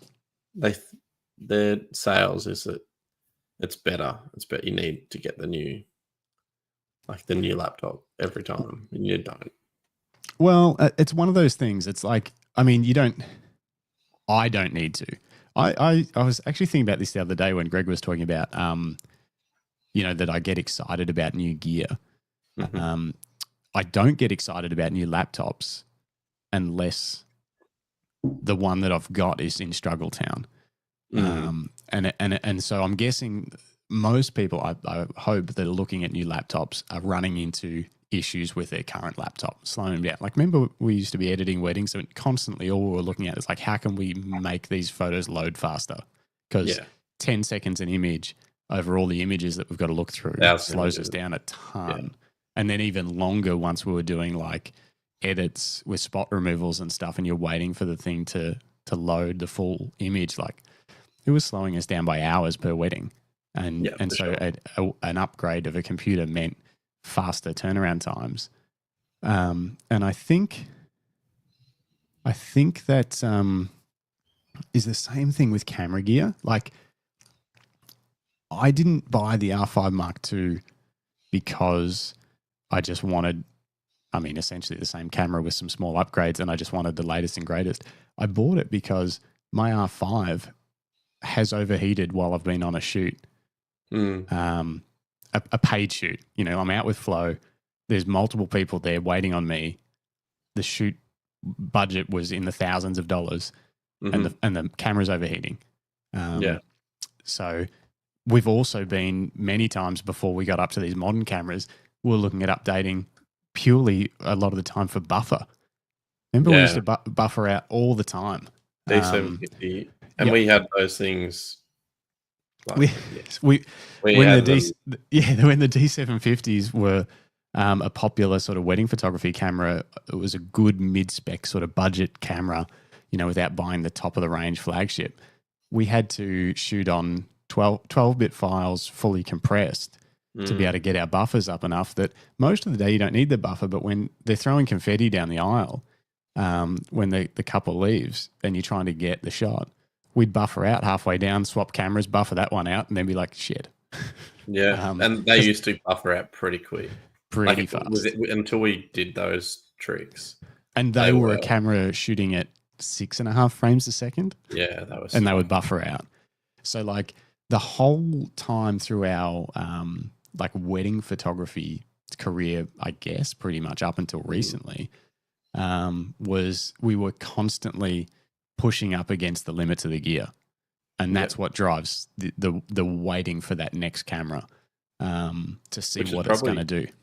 Like when you got the D5 and you went from a D750 to a D5, and then you never had to worry about a buffer again, and that's probably why you shot not exclusively just that camera. I know you had the 850 as well, but it was, you shot 90% of the day on that. Yeah, it was one of the best cameras I've owned. The D850 was too, but for different reasons. The D850 was a better all-rounder, but the D5 was a workhorse. And that's what the R3 is now, even compared to the R5 Mark II. It's a little bit more reliable and solid in many aspects, including overheating. But there's so much to it. And I was thinking about it a bit. I was thinking about autofocus as well. And I mean, you've shot a bit of mountain bike stuff. Like, it's tricky. I don't know if I'm just not good at it, but I feel like I'm pretty good at it. I've done a lot of shoots now. I don't know what I would be up to, but 100 more. Yeah, you've done a lot more than me anyway. Yeah, a lot of shoots. Shooting hybrid photo and video with a rider in the sun on a 30-degree day. When you have to tell them to, so I already, at a minimum, if I nail both the photo and video first time, at a minimum, they have to do everything twice. Yeah. If I don't get it right for both the photo and video, now they're doing the same thing 4 times. At least, at least. So you can easily blow a shoot. And that's also if you compose the shot, if you're like, all right, this is perfect. I've just got to make sure I nail the autofocus when they fly over this hill and I can't see them until they're literally in the shot. And then, so it's, I don't know, I miss shots even currently with the best autofocus on the market, Canon. I still miss some shots. And I had the last shoot that I did with Will, we got some great shots, but I think there was one section I just couldn't get it. It was heavily backlit and I was trying to get him in a particular spot and it just kept missing. And I was trying different autofocus settings. This was for photo. Yeah. And I shoot most of it at 15 frames a second and, it'll miss a couple. And unfortunately, it kept missing a couple when he was in the spot that I wanted him to be in. And it's like, you try and work around it. You try and, it's frustrating. And that's what, for me, that's what drives the want to upgrade. There's never a point where I'm like, I'm totally happy with this camera, but I want to upgrade it. It just doesn't happen. So I don't know. It's interesting. Like, is there anything that your Z8s do or don't do now that you're like, I can't wait to see if they bring out something that sorts this out? Or are you currently, for you, the Z8's a pretty epic camera for weddings. Are you like, these things are sweet? It doesn't focus on dance floors for me. Yeah. Like, it misses more than it gets. Really? Like, and it misses way too many. Like, sometimes I'll stop down and I'll just focus and then I won't refocus. I'll just really get them in the focal plane and then just let it sit there. I'm trying lots of different ways and it's getting better, but it's not like what the D850 used to be. Which is crazy. Yeah. And I've worked out why it focuses at the aperture that you're shooting at, whereas DSLRs obviously used to open up again. Yeah. But it's a pain, very massive pain. So we should do some testing with that somehow. I don't know how we do that. Go to a dance floor or something somewhere. Yeah, but the day, turn all the lights on. Turn all the disco lights on or something, and have it be dark, and then just play around with it and see if there's different way to set up the autofocus or whatever that works. And it would be interesting to directly compare it to like the R5 Mark II and see, do they just both have the same issues, or has one of them figured something out that the other one hasn't yet, It's, I don't know. It doesn't seem to pick up. I've tried faces. I've tried just doing normal focus. I've tried spot focusing. I've tried matte, Generally with that stuff, it usually, like if face tracking and stuff isn't working, the extended spot focus, the assisted that's got the the 5 dots around it or whatever. Yeah, it's like spot focus, but it's using the areas around it to kind of help assist it. I find that's like that's my backup worst case scenario autofocus setting, because it's like you can tell it exactly where you want it to focus and take control of that part, but it's got the extra stuff, whereas spot focus only often struggles a little bit in like a fast moving scene. But the extended spot focus I find to be the best backup for. I'll give it a go. If face tracking doesn't work, but I would have thought face tracking would be killing it for dance floor stuff. You'd think so, but it's not. But it's also like it's moving fast. It's dark. Yeah, it's a challenging situation for sure. Like a lot of the dance floors we've shot, you're at 3200, 6400. Like you're probably using flash, which is it's more the on camera. When I'm off camera flash, it's fine. So it's when I'm close. So if I like first dance, it's no worries because I was generally a little bit more light. So you're talking more like party shots. Party shots, yeah. Okay, interesting. When you're a bit closer, a bit wider, but for some reason it's not. Interesting. Not happy, but I'm working through it. Doing my best. I mean, you can switch to Canon. Off topic, Paul Henderson says, perhaps if you plan to jump in more pools, you should get an Olympus ON1 and maybe a weather sealed lens. Look, I probably should just get a weather sealed prime, like wide prime for my Canon. I don't know. And don't jump in. And don't. Maybe I should just not jump in pools. There's that as an option. Although I took this my new film camera. I did take this in the lake the other day. Did you? Yeah, I should have. We'll talk about it on Monday's show. But yeah, I got some shots from in the lake to try and get like the water close to the lens, and that was fine. I didn't go under. It's just I just made a mistake at the wedding and went under. Wasn't supposed to. Were you at the bank or were you like off the side of the boat? Just in the middle of the lake, but I had a life jacket on. Yeah, okay. Which helps me float, but I still sort of had to actively try and keep the camera out of the water. Well, because you have any arms and to like paddle. Yeah, exactly. Yeah. But yeah, Canon's prime lens game is a little odd in terms of weather sealing and stuff. Like, it's not odd; it's just expensive. You know, they've released these a 24mm 1.4, a 35mm 1.4, and a 50mm 1.4, but I think they're all up over $2,000. And they are L series lenses, but there's nothing under that, you know, that's kind of weather sealed and decent quality. Whereas like that Nikon, the 20mm 1.8, that's an awesome wide angle lens. And I think they were like, I don't even know, they were like $1,200 or something. Yeah, I think so. And maybe the new Z mount one's a bit dearer, but I still like don't. Two-ish. Oh, are they? Okay. Maybe that's just mirrorless life these days. Everything's like, it's like top of the range is $4,000, mid range is $2,000, entry level, like the cheapest entry level is like 500 to 1,000. Yeah. They're yeah. I'll tell you how much it is. It won't be a while.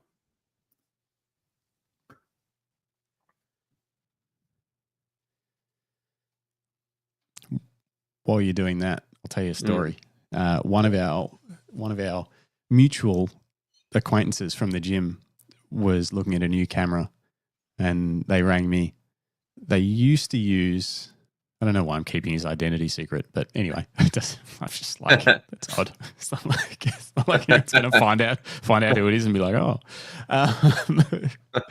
Anyway, he wanted to buy a new camera, and he was just trying to catch up because he used to have a DSLR, like an older one, a Canon, and he was like trying to catch up with like where everything's at now, and he was a bit confused between mirrorless and like full frame. He was like, I don't know if I want full frame or mirrorless, and if mirrorless is as good as full frame. And I was like, oh, okay, we gotta fix our terms. There's like mirrorless versus DSLR. It's full frame mirrorless, and there's you can get full frame mirrorless, and that's what I shoot with, and blah blah blah. Anyway, and we sort of discussed whether he should go a crop sensor mirrorless.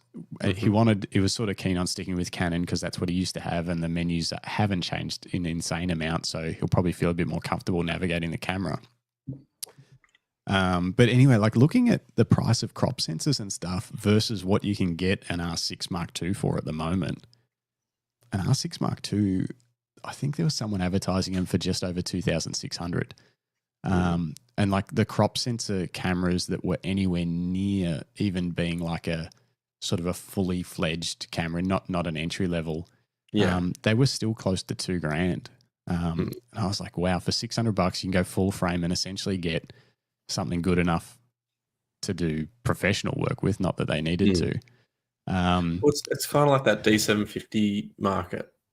Yeah, exactly. But they've always been more like 3.5, which kind of put anyone that's like a body for 3.5 plus lenses. It's like, I don't want to spend $5,000 on camera gear. But at like 2.6, and then we was talking about lenses, and he'd been looking at the 24 to 105 L lens, which that's f4 kit, like L kit lens, beautiful, can do everything you want.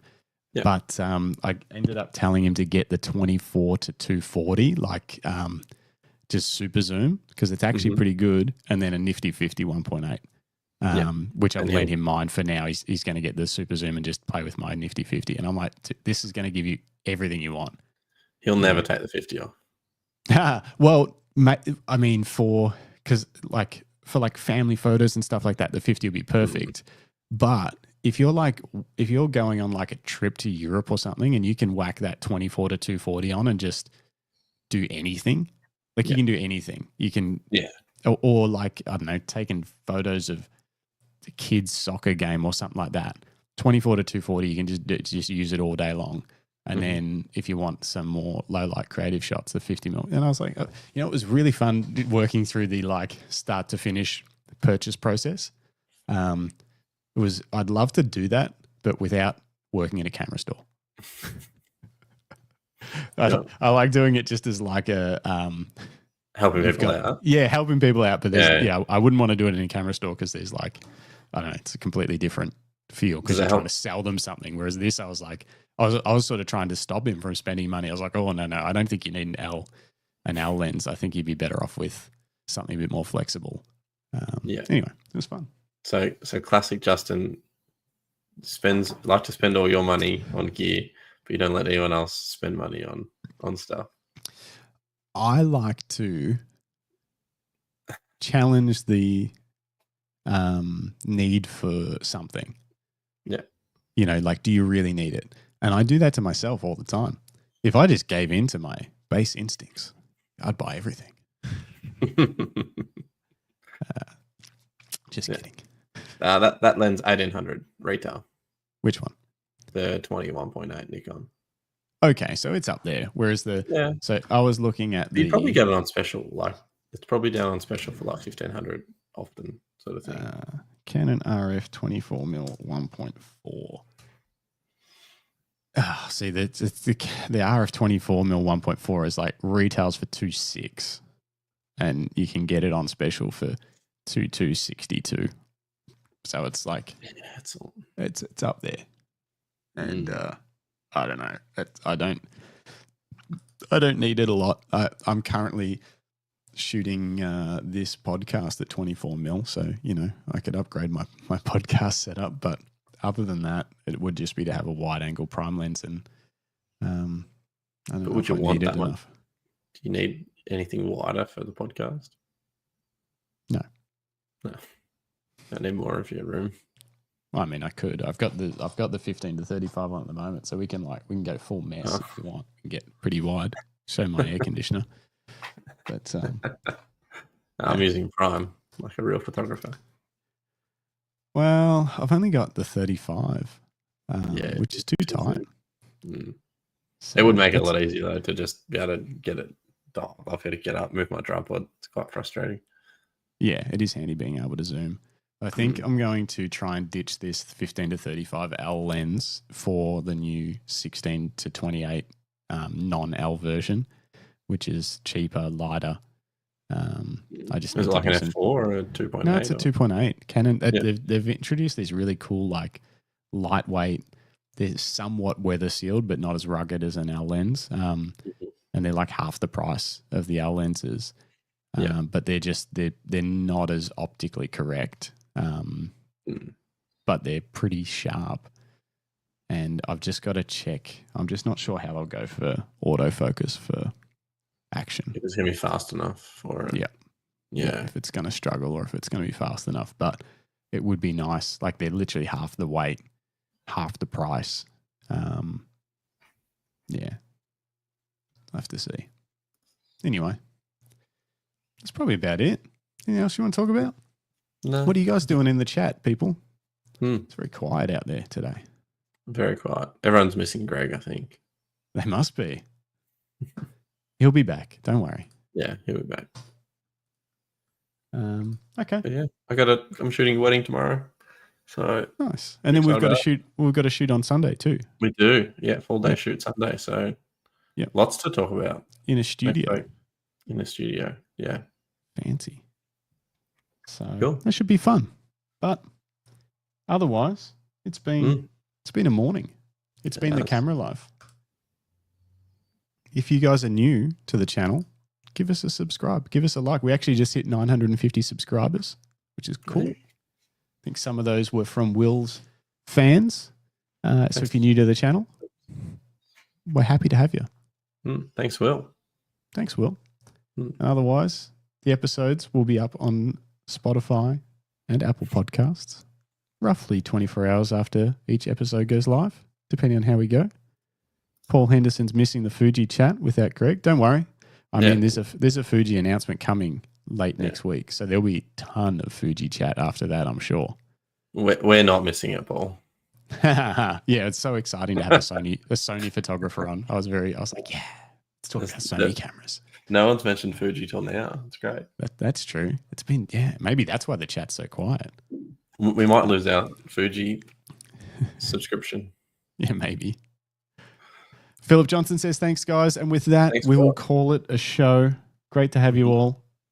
And catch us on Monday night. Cool. Thank you. Thanks.